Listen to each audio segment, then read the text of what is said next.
Hello नमस्कार दोस्तों।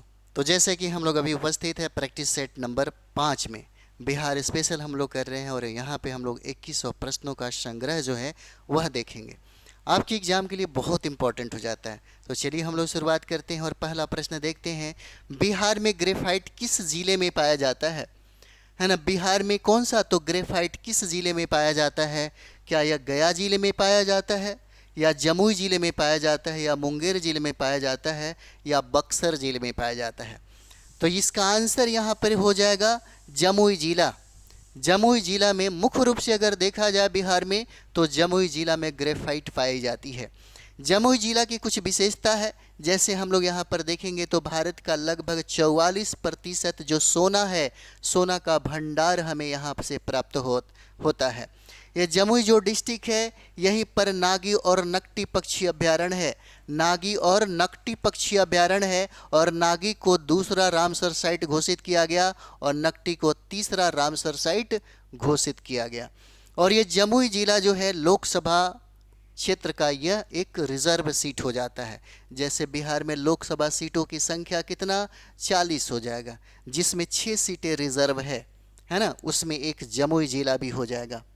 चलिए आगे हम लोग बढ़ते हैं, अगला प्रश्न देखेंगे। दूसरा नंबर यहाँ पर कहता है कि पटना में किस मुगल सम्राट का औपचारिक राज्याभिषेक हुआ था?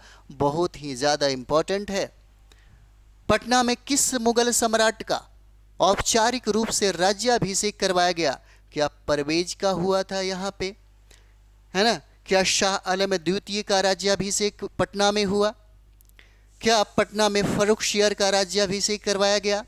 क्या बहादुर शाह जफर का यहाँ पर राज्याभिषेक किया गया? तो किसका हुआ, है ना? यहाँ पर बहुत इंपॉर्टेंट है, 2 का आंसर सी हो जाएगा, है ना। 2 का आंसर सी हो जाएगा, फर्रुखशियर का किया गया, फर्रुखशियर का।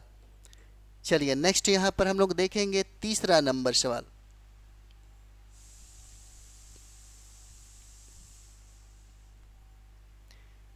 तीसरा प्रश्न है, यहाँ पर कहता है कि बिहार का प्रेमचंद्र किस साहित्यकार को कहा जाता है? बहुत ही ज़्यादा, है ना, बेबीआई है। बिहार का प्रेमचंद्र किस साहित्यकार को कहा जाता है? बिहार का प्रेमचंद्र बताइए। क्या मंडन मिश्र को कहा जाता है बिहार का प्रेमचंद्र, या हम लोग विद्यापति को कहते हैं बिहार का कोकिल कहते हैं हम लोग, बिहार का कोकिल, है ना? बिहार का कोकिल कहा जाता है। कोकिल किसको कहते हैं? तो बिहार का कोकिल विद्यापति को हम लोग कहते हैं। बिहार का कोकिला अगर पूछे तो यहाँ पे शारदा सिन्हा को कहा जाता है ना। कहता है कि बिहार का प्रेमचंद्र किस साहित्यकार को हम लोग कहते हैं? क्या भिखारी ठाकुर को हम लोग कहते हैं यहाँ पे, या अनूपलाल मंडल को कहते हैं? तो इसका आंसर यहाँ पे 3 का, है ना, डी हो जाता है। अनूपलाल मंडल को हम लोग बिहार का प्रेमचंद्र कहते हैं, है ना। बिहार का प्रेमचंद्र पूछे तो ये अनूपलाल मंडल हो जाते हैं। अगला सवाल है, गुप्तधाम कहाँ स्थित है? गुप्तधाम कहाँ स्थित हो जाता है? क्या यह भोजपुर में स्थित है? क्या यह रोहतास जिले में स्थित है? क्या यह गया जिले में स्थित है? क्या यह औरंगाबाद जिले में स्थित है? कहाँ पर है गुप्तधाम, कहाँ स्थित है ना। 4 नंबर सवाल देखिएगा तो इसका आंसर हो जाएगा रोहतास हो जाता है, 4 का बी।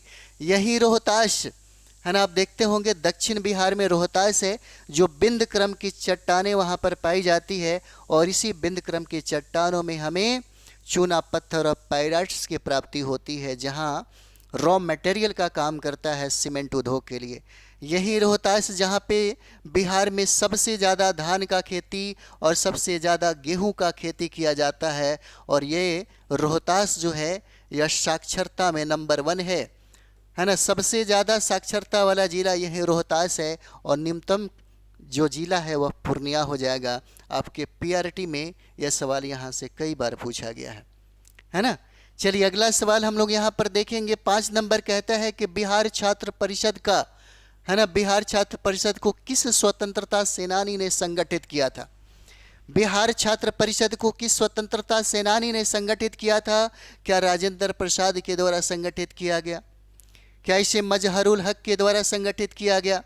क्या इसे श्री कृष्ण सिंह के द्वारा, है ना, या इसे अनुग्रह नारायण सिंह के द्वारा इसको संगठित किया गया था? तो किसके द्वारा संगठित किया गया था? तो इसको संगठित किया गया था डॉक्टर राजेंद्र प्रसाद के द्वारा, है ना। तो ये सारण जिले में जीरादेई नामक स्थान में यहाँ पर इनका जन्म हुआ था। और ये बिहार के, है ना, बिहार के रहने वाले थे। और ये भारत के पहला, है ना, भारत का पहला प्रेसिडेंट बने, है ना, भारत के president, first president of India doctor Rajendra Prasad, है ना। संविधान सभा का स्थायी अध्यक्ष इनको बनाया गया था, है ना, किसको, राजेंद्र प्रसाद को। अस्थायी अध्यक्ष अगर पूछे तो ये सच्चिदानंद सिन्हा को बनाया गया। ये मजहरुल हक देखते हैं, सदाकत आश्रम की इन्होंने स्थापना किया था। और यहाँ पे श्री कृष्ण सिंह बिहार के प्रथम मुख्यमंत्री बनते हैं। चलिए आगे हम लोग यहाँ पर देखेंगे। अगला सवाल है ना, 6ठा नंबर सवाल। रानी का अभिलेख किस स्तंभ लेख को कहा जाता है? बहुत ही, है ना, इम्पोर्टेंट है। रानी का अभिलेख कहता है कि रानी का अभिलेख किस स्तंभ लेख को हम लोग कहते हैं? क्या इसको बैराठ लेख को कहा जाता है, या इसको अरिराज लेख को कहते हैं, या इलाहाबाद लेख को कहा जाता है, या जूनागढ़ के लेख को कहा जाता है? क्या रानी का अभिलेख जो है इलाहाबाद लेख को कहा जाता है? इसका आंसर सी हो जाएगा, है ना। इसका आंसर क्या है? इसका आंसर सी हो जाता है। नेक्स्ट हम लोग यहाँ पर देखेंगे 7 नंबर सवाल है, 7 नंबर सवाल। और यहाँ पर कहता है कि किस उद्यान को राज्य का पहला प्लास्टिक निषिद्ध क्षेत्र बनाया गया, है ना। किस उद्यान को राज्य का पहला, इंपॉर्टेंट है, राज्य का पहला प्लास्टिक निषिद्ध जो है क्षेत्र बनाया गया? क्या संजय गांधी जैविक उद्यान जो पटना में है इसको बनाया गया? क्या बुद्ध जैविक उद्यान को बनाया गया? क्या चंपारण जैविक उद्यान को बनाया गया? या ABC या तीनों को बनाया गया? तो यहाँ पर हम लोग आंसर की बात करेंगे तो इसका आंसर ए हो जाएगा, संजय गांधी जैविक उद्यान, है ना, पटना में चिड़ियाघर है, इसी का नाम है ये। चलिए आगे हम लोग देखेंगे 8 नंबर सवाल। और 8 नंबर सवाल बहुत ही इम्पोर्टेंट है आपके लिए। गैंडा प्रजनन का, बहुत ही BBI है, गैंडा प्रजनन का एशिया का सबसे बड़ा एवं विश्व का दूसरा बड़ा केंद्र किस उद्यान में स्थापित किया गया? बहुत इंपॉर्टेंट है। इसलिए हमने जो कहा है कि 2100 प्रश्न जो हम लोग अभी देखने जा रहे हैं, अगर 2100 प्रश्नों को हम लोग देख लें तो आपके एग्जाम में, है ना, जितने भी बिहार स्पेशल के संदर्भ में प्रश्न पूछे जाएंगे वो यहाँ से मिल ही जाएंगे, है ना। यहीं से विगत 10-15 सालों में जहाँ भी प्रश्न पूछा गया है, अधिकतर यानी कि 90% जो प्रश्न है यहाँ से मिले हैं। चलिए आगे हम लोग देखते हैं, इसको समझिए। कहता है कि गैंडा प्रजनन का एशिया का सबसे बड़ा, है ना, और विश्व का दूसरा बड़ा सबसे बड़ा उद्यान बताइए कौन सा उद्यान है? क्या इंदिरा गांधी जैविक उद्यान हो जाएगा? क्या महात्मा गांधी जैविक उद्यान हो जाएगा? क्या यहाँ पर जवाहरलाल नेहरू जैविक उद्यान हो जाएगा? क्या यहाँ पर संजय गांधी जैविक उद्यान हो जाएगा? तो इसका आंसर डी है, पटना का चिड़ियाघर, जिसको हम लोग संजय गांधी जैविक उद्यान के नाम से हम लोग जानते हैं, है ना। नेक्स्ट यहाँ पर हम लोग देखेंगे, अगला सवाल है 9 नंबर। राज्य की जनसंख्या वृद्धि दर ऋणात्मक किस दशक में थी? किस दशक में राज्य की जनसंख्या वृद्धि दर, पूछता है कि जनसंख्या वृद्धि दर ऋणात्मक यानी कि -0.97, है ना, प्रतिशत किस दशक में रहा? क्या 1901 से लेकर के 1911 के बीच में रहा, या क्या यह 1911 से लेकर 1921 के बीच में रहा? क्या यह 1921 से लेकर के 1931 के बीच में रहा? क्या यह 1931 से 1941 के बीच में रहा? तो इसका आंसर याद रखिए, 1911 से लेकर के 1921 में जनसंख्या वृद्धि ऋणात्मक रही है ना, यहीं पर ऋणात्मक रही है यह। चलिए नेक्स्ट हम लोग यहाँ पर देखेंगे, बिहार राज्य से किस देश की सीमा जुड़ती है ना, बिहार राज्य से किस देश की सीमा जुड़ती है? तो ये पूछा गया सवाल है आपका, है ना, पूछा गया सवाल है। क्या नेपाल हो जाएगा? क्या बांग्लादेश होगा? क्या भूटान होगा? क्या म्यांमार हो जाएगा? तो यहाँ पे आंसर हम लोग देखेंगे तो नेपाल हो जाता है ना, नेपाल हो जाएगा। जैसे आप देख रहे हैं ना, ये आपका, है ना, ये बिहार हो जाता है, यहीं गंगा नदी है, गंगा नदी बिहार को दो भागों में बांटती है और यहीं पश्चिमी चंपारण से लेकर के ये जो क्षेत्र देख रहे हैं, पश्चिमी चंपारण से लेकर के किशनगंज तक ये बॉर्डर सटता है और ये 7 जिला है जो नेपाल के साथ सीमा साझा करता है। और इसके यानी कि बिहार की अगर पश्चिम में हम लोग बात करें तो उत्तर प्रदेश राज्यों से इसकी सीमा सटती है और यहाँ पे बिहार के दक्षिण में झारखंड के साथ सीमा साझा करती है और झारखंड से सटने वाले बिहार के जिलों की संख्या 8 है और उत्तर प्रदेश से सटने वाले बिहार के जिलों की संख्या 8 हो जाएगा। और यहाँ पूरब में बिहार के पूरब में वेस्ट बंगाल हो जाएगा, वेस्ट बंगाल, और यहाँ से 3 जिले जो हैं वो सीमा साझा करते हैं, है ना। तो चलिए 10 नंबर हो गया। हम लोग यहाँ पर 11 नंबर प्रश्न को देखेंगे।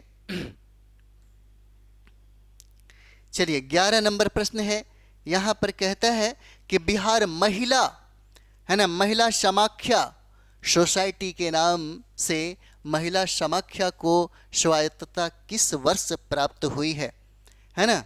क्या पूछता है कि बिहार महिला समाख्या सोसाइटी के नाम से महिला समाख्या को स्वायत्तता किस वर्ष में प्रदान किया गया।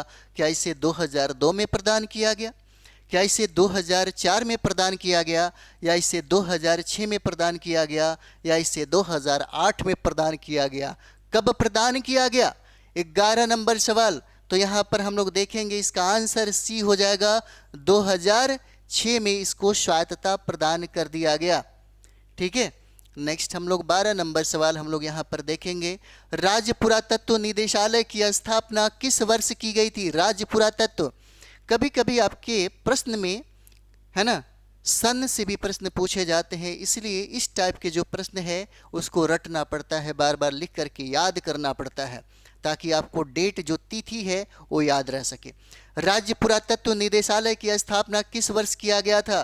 क्या 1956 में इसकी स्थापना की गई थी? क्या 1958 में इसकी स्थापना किया गया था? क्या इसकी स्थापना 1960 में की गई थी, या क्या इसकी स्थापना 1962 में किया गया था? तो यहाँ पर देखिए इसका आंसर हो जाएगा 1962 हो जाता है ना, 1962 हो जाएगा। नेक्स्ट हम लोग यहाँ पर देखेंगे 13 नंबर सवाल कहता है कि जरासंध किस वंश का सर्वाधिक प्रसिद्ध राजा था? कौन? जरासंध, है ना। जरासंध के बारे में पूछता है कि किस वंश का सर्वाधिक प्रसिद्ध राजा था। क्या यह बृहद्रथ वंश से ताल्लुक रखने वाले राजा थे? क्या यह हर्यक वंश से संबंध रखने वाले ये सम्राट थे? क्या यह कन्नौ वंश से संबंध रखते थे? क्या यह सुंग वंश के सम्राट थे? कौन सम्राट थे? जरासंध किस वंश का सर्वाधिक प्रसिद्ध राजा था?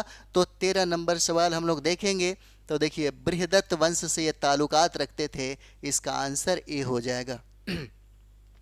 नेक्स्ट हम लोग यहाँ पर देखेंगे मिथिला का स्वर्ण युग, है ना। मिथिला का कौन सा स्वर्ण युग कहता है कि मिथिला का स्वर्ण युग किस वंश के शासक काल को कहा जाता है? मिथिला का स्वर्ण युग किस वंश के शासन काल को हम लोग कहते हैं? क्या सेन वंश के शासन काल को कहते हैं? क्या हम लोग कर्नाट वंश के शासन काल को हम लोग कहते हैं? क्या पाल वंश के शासन काल को कहते हैं, या हम लोग गुप्त वंश के शासन काल को कहते हैं? तो यहाँ पे अगर हम लोग आंसर की बात कर दे तो इसका आंसर हो जाएगा कर्नाट वंश। और कर्नाट वंश ने अपनी राजधानी सिमरावगढ़ में स्थापित की। और ये प्रश्न आपके बीपीसी के एग्जाम में पूछा गया, सिमरावगढ़ किसकी राजधानी है? तो ये कर्नाट वंश की राजधानी है, सिमरावगढ़, है ना। सिमरावगढ़ कर्नाट वंश की ये राजधानी हो जाता है। ठीक है। चलिए आगे हम लोग देखेंगे। नेक्स्ट हमारा सवाल है 15 नंबर, कौशिकी, है ना। कौशिकी किस वस्तु का ब्रांड नाम है? कौशिकी किस वस्तु का, है ना, किस वस्तु का क्या है? ब्रांड नाम हो जाता है। क्या रेशम धागा का ब्रांड नाम है? क्या यह जूट उत्पाद के लिए ब्रांड नाम है, या बिहार के आम के लिए ब्रांड है, या मुजफ्फरपुर के लीची के लिए ब्रांड हो जाता है? क्या होगा? तो यहाँ पर देखिए रेशम धागा के लिए ब्रांड हो जाता है कौशिकी, है ना, कौशिकी हो जाएगा।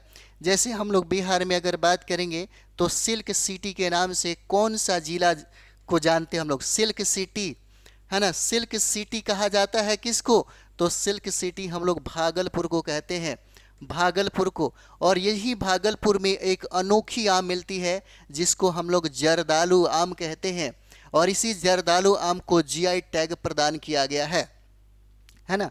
इंटरनेशनल मार्केट में इस सिल्क जो कपड़े बनाए जाते हैं बिहार में, भागलपुर में, इसी भागलपुर के कपड़ों को इंटरनेशनल बाजार में प्रतिस्पर्धा करते हुए देखा जाता है ना। और यहाँ पे हम लोग अगर देखें तो जूट उत्पादन में बिहार का जो स्थान है, बिहार का स्थान द्वितीय हो जाता है, क्योंकि जूट के उत्पादन में पूर्णिया का, है ना, अग्रणी स्थान है पूर्णिया का। और ये सवाल कई बार आपसे पूछता है। बिहार में सबसे ज़्यादा आम का उत्पादन अगर हम लोग देखेंगे तो दरभंगा जिला में सबसे ज़्यादा आम का उत्पादन होता है, और यहीं दरभंगा जिला में मखाना का सबसे ज़्यादा उत्पादन होता है ना। पूरे भारत में सबसे ज़्यादा मखाना का उत्पादन बिहार करता है, और बिहार में सबसे ज़्यादा मखाना का उत्पादन दरभंगा करता है। और इसी मखाना को हम लोग मिथिला मखाना के नाम से जानते हैं, और इसी मिथिला मखाना को जीआई टैग प्रदान किया गया, है ना। यहीं पर, है ना, पटना में जिस तरह से हम लोग एम्स को देखते हैं, उसी तरीके से दूसरा एम्स को स्थापित करने का जो प्रावधान है यह दरभंगा में किया जा रहा है। और मुजफ्फरपुर की लीची, है ना, मुजफ्फरपुर की लीची जो बहुत प्रसिद्ध अभी के समय है, आप लोग लीची खाइए, है ना। मुजफ्फरपुर में सबसे ज़्यादा इसका उत्पादन किया जाता है। सरकारी संरक्षण में किस तरह के वन को रखा जाता है ना। सरकारी संरक्षण में किस तरह के वन को रखा जाता है? क्या आरक्षित वन को हम लोग रखते हैं यहाँ पे? क्या सुरक्षित वन को यहाँ पे रखा जाता है? क्या यहाँ पे संरक्षित वन को हम लोग रखते हैं? क्या हम लोग मिश्रित वन को यहाँ पे रखते हैं? तो यहाँ पे आंसर इसका सुरक्षित वन हो जाएगा, है ना, सुरक्षित वन हो जाता है। नेक्स्ट हम लोग यहाँ पर देखेंगे 17 नंबर सवाल कहता है कि पहली बार 16 महाजनपदों का वर्णन किस जैन साहित्य में मिलता है ना। पहली बार इंपॉर्टेंट है आपके लिए, बहुत ही ज़्यादा इंपॉर्टेंट है ना। प्रश्न है कि पहली बार 16 महाजनपदों का वर्णन किस साहित्य में मिलता है? क्या यह शतपथ ब्राह्मण में हमें ये प्राप्ति होती है? क्या इसकी प्राप्ति हमें आरण्यक में मिलता है? क्या इसका वर्णन बौद्ध चरित्र में मिलता है? क्या इसका वर्णन भगवती सूत्र में मिलता है? तो इसका आंसर आपका हो जाएगा, है ना, डी आंसर है, भगवती सूत्र में इसका वर्णन मिलता है ना। भगवती सूत्र का संबंध जैन साहित्य से हो जाएगा, है ना, जैन साहित्य से हो जाता है, पूछा जा सकता है ना। और अगर बौद्ध संप्रदायों की अगर बात करें तो यहाँ पे अंगुत्तर निकाय में 16 महाजनपदों का वर्णन मिलता है। 16 महाजनपदों का वर्णन एक हो जाएगा जो भगवती सूत्र, जो जैन संबंध से ताल्लुक रखता है, और दूसरा हो जाएगा अंगुत्तर निकाय, और अंगुत्तर निकाय जो है यह बौद्ध धर्म से ताल्लुकात रखता है। चलिए नेक्स्ट हम लोग यहाँ पर देखेंगे, इंपॉर्टेंट है, पूछा गया सवाल है कि नंगी हड़ताल जो 1930 में हुआ था, नंगी हड़ताल जो 1930 में हुआ था, किस जिले, है ना, किस जेल के कैदियों ने यह नंगी हड़ताल को प्रारंभ की थी? क्या पटना जेल के कैदियों के द्वारा यह नंगी हड़ताल किया गया था? नंगी हड़ताल को याद रखिए, 1930 में यह नंगी हड़ताल किया गया था और जेल में किया गया था। और कहता है कि किस कैदियों के द्वारा, किस जेल के कैदियों के द्वारा यह नंगी हड़ताल की गई? क्या पटना जेल में रहने वाले कैदियों ने इस नंगी हड़ताल को अंजाम दिया? क्या यह छपरा जेल में यह नंगी हड़ताल हुआ? क्या रांची जेल में यह नंगी हड़ताल हुआ, है ना? क्या हजारीबाग जेल में यह नंगी हड़ताल हुई? तो इम्पोर्टेंट सवाल है, याद रखना जरूरी है, छपरा जेल में हुआ था। यह प्रश्न पूछा हुआ है आपके बीपीएससी के एग्जाम में, यह सवाल पूछा हुआ है कि नंगी हड़ताल जो 1930 में हुआ किस जेल के कैदियों के द्वारा किया गया? तो यह छपरा जेल के कैदियों के द्वारा किया गया है। नेक्स्ट हम लोग यहाँ पर देखेंगे बिहार के प्रसिद्ध लोक कवि, है ना, जिनका नाम भिखारी ठाकुर है, किस नाटक के रचयिता है? और यह भी सवाल पूछा गया है ना, यह भी सवाल पूछा गया है कि बिहार के प्रसिद्ध लोक कवि भिखारी ठाकुर किस नाटक के रचयिता हैं? क्या यह देश परदेश के हैं? क्या यह छैला बिहारी के, है ना, रचयिता है, या विदेशिया के रचयिता है, या यह सम्मान के रचयिता है? 19 नंबर बहुत इंपॉर्टेंट है, याद रखिए, यह विदेशिया के, है ना, रचनाकार हो जाते हैं। और विदेशिया क्या है? एक नाटक है, इसको भी याद रखिए, है ना। और भिखारी ठाकुर का यह लिखा गया यह नाटक है जिसका नाम है विदेशिया। चलिए नेक्स्ट हम लोग यहाँ पर देखेंगे और लास्ट हम लोग सवाल देखने जा रहे हैं, बिहार में कितने शक्तिपीठ हैं? बिहार में कितने शक्तिपीठ है? क्या 7 है, क्या 8 हो जाएगा, या 9 हो जाएगा, या 10 हो जाएगा? तो बिहार में शक्तिपीठों की संख्या 10 हो जाता है। कितना? 10 हो जाएगा। ठीक है, तो इस तरीके से हम लोग लगभग 1900 प्रश्नों को हम लोग कंप्लीट करेंगे। तो हम लोग मिलते हैं अगले वीडियो में। थैंक यू वेरी मच आप सभी लोगों को।